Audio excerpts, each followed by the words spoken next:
Halo warga intelektual sekalian, masyarakat Timur Leste bebas pajak coy. Nah yang jadi pertanyaan, apakah semua masyarakat Timur Leste bebas pajak? Lalu kenapa Konoha tidak bebas pajak? Padahal Timur Leste itu kalau dibandingkan dengan Konoha, ya, Timur Leste itu masih anak kemarin sore, artinya masih baru kemarin merdeka gitu. Tapi sudah melebihi Konoha. Sudah enak hidup di Timur Leste. Nah yang jadi pertanyaan, apakah Timur Leste nyesal merdeka? Jadi di media sosial itu ada berita-berita hoax yang mengatakan bahwa Timur Leste itu ngemis-ngemis pengen balik ke Indonesia. Itu hoax, saudara. Jangan dipercaya, saudara. Pada faktanya orang Timur Leste itu bahagia. Pajak mereka dibebaskan kok. Itu ada datanya. Nggak percaya? Jangan skip videonya, langsung saja kita ke pembahasannya. Mari kita gaskan. Menurut data, orang Timur Leste yang pendapatannya itu di bawah 9 juta per bulan, mereka dibebaskan pajak. Wow, luar biasa. Timor Leste negara bebas pajak. Wow, gila, luar biasa. Kenapa berita ini tidak disukai oleh warga Konoha? Pasti kalau saya ngomong seperti ini pasti banyak nanti yang nggak suka gitu. Apa alasannya? Karena mereka takut ya, warga Konoha itu atau pemerintah Konoha itu, ini sangat dibenci oleh pemerintah Konoha. Mungkin video ini akan di take down oleh pemerintah Konoha. Karena kalau saya ngomong seperti ini, ya mereka takut nanti provinsi-provinsi di Konoha itu memisahkan diri. Karena mereka berpikir Timur Leste aja bisa, ya kan? Misalnya nih Bali, saya nggak nyuruh ya, Bali minta merdeka misalnya, ya atau Ambon misalnya gitu, Maluku misalnya minta merdeka, NTT misalnya, ya orang-orang Batak misalnya minta merdeka. Itu yang ditakuti oleh pemerintah Konoha. Karena kalau ya diberitakan bahwa Timur Leste itu sudah OTW negara maju, mereka bebas pajak, pemerintah Konoha pasti kepanasan dengan berita ini. Ya pemerintah Konoha yang korup gitu ya. Artinya, ya apakah kita akan membela pemerintah korup seperti Konoha? Jelas jangan dong. Ya, jadi kalau pemerintah Konoha itu pengen misalnya persatuan dan kesatuan, ya jangan memisahkan diri seperti Timor Leste. Ya jangan korupsi, ya permasalahannya kan pemerintah kan korup ya, mementingkan diri sendiri ya. Bahkan sampai ke Jagung juga ada yang korupsi gitu ya. Hakim korupsi, ya, jaksa korupsi, polisi, oknum polisi di Konoha korupsi. Saya benci banget menyebut oknum. Tentara di Konoha juga korupsi, ya. Pejabat-pejabat juga korupsi, gubernur korupsi, semuanya korupsi. Di Timur Leste apakah ada yang korupsi? Nggak ada. Ya, jadi kalau ada pemberitaan yang mengatakan bahwa Timur Leste itu bebas pajak, oh ini bikin pemerintah Konoha kejang kelonjotan berjamaah gitu, ketar-ketir gitu ya. Jadi ini pukulan sebenarnya pemerintah sama pemerintah Konoha supaya jangan korupsi. Kalau kita nggak korupsi, kalau pemerintah Konoha itu nggak korupsi, kita pasti bebas pajak kok. Pak Mahfud MD mengatakan, kalau tambang-tambang di Konoha itu nggak dikorup, ya, maka kita akan dapat duit 20 juta per orang. Bayangkan, 20 juta per orang. Sementara utang masyarakat itu sekarang makin lama makin bertambah kan. Gila-gilaan kan.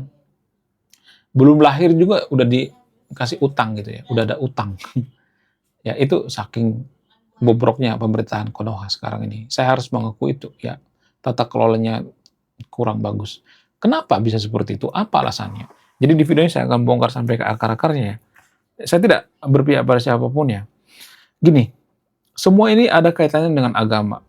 Tapi kalau saya ngomong seperti ini pasti banyak nanti ngata-ngatain saya, oh kamu itu anti agama, oh kamu itu ada sensitif dengan agama. Enggak, gue nggak anti agama guys. Kalau agama itu mengajarkan kejujuran, gue nggak anti agama. Ada, ini semua ada hubungan dengan agama. Bagaimana mungkin kita mengatakan ini semuanya masalah yang ada di Konoha ini ya pajak kita gila-gilaan, nggak seperti Timor Leste, nggak ada hubungan dengan agama. Ada. Kalau Timor Leste itu mayoritas Muslim, apakah mereka bisa bebas pajak sekarang ini? Apakah? Saya coba bertanya ya. Saya tidak akan menyimpulkan. Saya coba bertanya. Saya tidak membenci agama tertentu di sini ya, tapi saya membenci tradisi dalam beragama yang tidak baik. Ya, penafsirannya itu ya harus dirubah. Penafsiran untuk ke arah yang lebih baik gitu. Artinya gini, Konoha itu kan sedikit-sedikit kan agama, ya. Sedikit-sedikit dihubungkan dengan agama. Apa-apa agama. Kenapa bisa seperti itu? Apa alasannya? Ya karena kita itu mau agama. Konoha itu kan negara mabuk agama. Jadi bagaimana mungkin kita mengatakan kemajuan satu bangsa ini nggak dipengaruhi oleh agama, sementara kita mabuk agama. Memilih pemimpin sekalipun kita berdasarkan agama kan. Banyak keputusan kita itu dipengaruhi oleh agama. Cara makan, cara memilih pemimpin sekalipun ya. Pilihlah pemimpin yang seiman. Itu prinsip dari mana? Prinsip dari agama. Ya, di Konoha itu ya, misalnya nih ada pejabat nih ya, ini seiman, ini enggak seiman. Ya, enggak seiman dengan kita jujur. Yang seiman dengan kita enggak jujur, suka nyolong gitu ya. Tapi kita lebih memilih yang seiman kan, walaupun suka nyolong. Kita nggak pernah memilih yang tidak seiman kan. Itu mempengaruhi, pola pikir kita tuh mempengaruhi. Sehingga kita sudah jadi negara maju. Jadi orang-orang yang jujur di Konoha itu, ya, yang tidak seiman dengan mayoritas, mereka lebih pilih ke luar negeri. Karena mereka lebih dihargai di luar negeri. Jadi setiap ada orang-orang cerdas di Konoha pergi ke luar negeri. Karena kita punya prinsip yang salah. Masyarakat kita itu punya prinsip yang salah. Apa itu? Memilih pemimpin hanya seiman. Itu mempengaruhi kemajuan suatu bangsa. Karena bangsa kita itu dipengaruhi oleh pemimpin kan. Tata kelola masyarakat kita itu dipengaruhi oleh pemimpin kan. Pola pikir kita juga dipengaruhi oleh pemimpin. Ya. Jadi kenapa Konoha itu tidak bebas pajak sementara Timur Leste bebas pajak? Ya karena ada yang salah dengan pola pikir kita. Kalau misalnya mengatakan, oh salah pejabat, ya pejabat itu bersumber dari masyarakat. Masyarakat yang memilih pejabat. Ya, kalau pejabatnya korup, ya masyarakat juga korup. Karena pejabat itu gambaran. Kalau masyarakat itu rata-rata jujur gitu, ya pejabat juga pasti jujur. Ya, pejabat kita itu gambaran. Cuma kita nggak dikasih kesempatan aja. Kalau kita dikasih kesempatan garong, kita juga nggak garong kan. Kalau kita kesempatan untuk nyolong duit, kita juga nyolong duit kan. Cuman nggak dikasih kesempatan aja yang hukum metong koruptor. Itu terus yang diulang-ulang gitu ya. Memang kalau hukum metong koruptor kita jadi negara maju? Enggak juga. Ya bisa aja yang dihukum itu bukan dia, orang lain kan, digaji kan.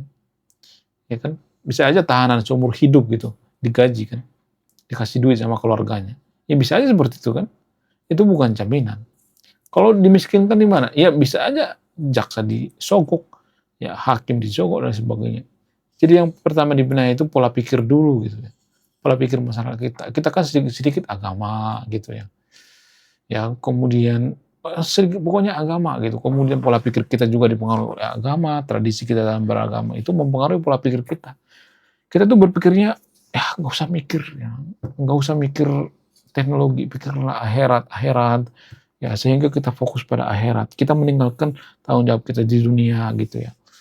Kita ketinggalan teknologi, ya ujung-ujungnya apa? Ujung-ujungnya korupsi karena kita nggak punya teknologi, kita nggak mikir gitu ya. Kita kekurangan orang pemikir gitu ya. Kita kelebihan orang-orang yang mabuk ibadah gitu ya. Terus ya. Kalau ibadah itu bisa bikin negara maju, kita sudah jadi negara maju. Ya, boleh beribadah, saya nggak larang beribadah, tapi itu kan cuma ritual-ritual doang gitu. Iya kan? Melakukan gerakan-gerakan gitu. Apakah bisa jadi negara maju? Enggak. Kapan kita jadi negara maju coba? Justru negara-negara maju itu enggak itu melakukan ritual-ritual gerakan-gerakan. Justru menurut saya pribadi ibadah yang paling terbaik itu adalah berbuat baik, ya mengasihi sesama manusia gitu ya, memilih pemimpin yang tidak hanya seiman gitu ya, kemudian memilih teman juga nggak hanya seiman gitu ya, jangan sedikit-sedikit seiman gitu ya, sedikit-sedikit agama, jangan salah agamanya dong, salahin orangnya. Kalau ada orang yang korupsi, ya justru mereka korupsi dipengaruhi oleh agama. Lah, kok agama mempengaruhi? Ya hitung-hitungannya gini, bisa aja dia korupsi. Ya hitung-hitungannya gini, gue korupsi nanti ke tanah suci, dosa gue kehapus. Bisa kan seperti itu? Sisanya masih banyak tuh. Ada kok yang seperti itu. Dipengaruhi oleh agama. Tradisi dalam beragama mempengaruhi. Ya, jadi kalau ada orang yang mengatakan jangan salah agamanya dong, salah orangnya. Justru agama itu mempengaruhi pola pikir seseorang. Sedikit-sedikit agama. Ya, memilih sekolah juga kan sekolah agama. Memilih teman seagama. Semuanya agama. It's all about agama. Jadi bagaimana mungkin kita mengatakan agama tidak mempengaruhi kemajuan suatu bangsa? Ya, sekolah-sekolah kita itu dipengaruhi oleh agama. Kenapa sekolah kita itu terpuruk? Kenapa sekolah di Timor Leste lebih bagus? Karena apa? Dipengaruhi oleh agama, ajaran agama, pola pikir agama, tradisi dalam beragama, penafsiran agama. Kalau penafsiran agama mengatakan nggak usah bikin teknologi, pikirkan akhirat, ya. Ngapain kamu bikin teknologi? Itu kan nggak dibawa mati. Itu kan nggak bisa bikin lu nanti di akhirat bertemu dengan malaikat. Oh, itu nanti nggak ditanya sama malaikat. Itu dipengaruhi oleh agama. Ya, sangat mempengaruhi. Siapa bilang kemajuan suatu bangsa itu nggak dipengaruhi oleh agama? Sangat dipengaruhi. Ya, kenapa Konoha nggak maju? Ya karena dipengaruhi oleh agama. Timor Leste kenapa mereka membebaskan pajak? Dipengaruhi oleh tradisi dalam beragama. Walaupun mereka negara sekuler, ya Timor Leste itu kan sekuler ya. Dalam agama Kristen nggak semuanya, tapi disclaimer oleh nggak semua orang Kristen baik ya. Justru negara mayoritas Katolik itu mereka kan patuh sama hukum Taurat ya, jangan mencuri gitu.